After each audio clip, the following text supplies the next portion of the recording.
স্ত্রীকে নিয়ে শুটিংয়ে ভালোবাসা দিবসের পরিকল্পনা জানালেন তাহসান। স্ত্রী রোজা আহমেদকে নিয়ে সদ্যই হানিমুন সেরে দেশে ফিরেছেন সঙ্গীত শিল্পী অভিনেতা তাহসান খান।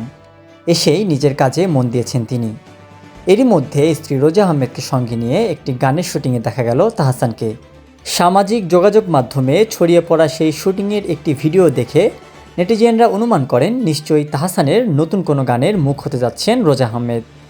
কিন্তু তাহসান এ প্রসঙ্গে স্পষ্ট জানিয়ে দেন রোজাকে পর্দায় কিংবা গানে আনার কোনো চিন্তা করছেন না তিনি।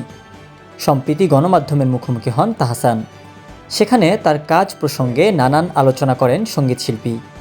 শুধু তাই নয়, আসন্ন ভালোবাসা দিবসের পরিকল্পনার কথাও জানালেন তিনি। এই মুহূর্তে বেশ কয়েকটি গানের কাজ নিয়ে ব্যস্ত তাহসান।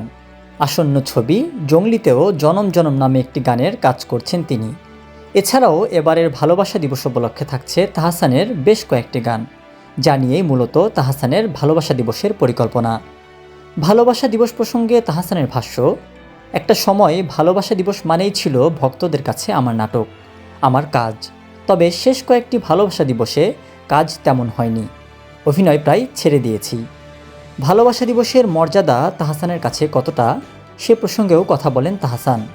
গায়কের কথায়, ভালোবাসা দিবসের অর্থ এক একজনের কাছে এক এক রকম। আমার কাছে এটি শুধু ভালোবাসা উদযাপনের দিন।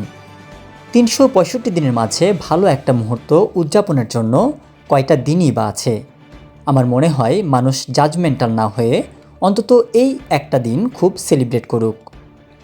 রুহুল আমিন আরিফ, তরঙ্গ টিভি।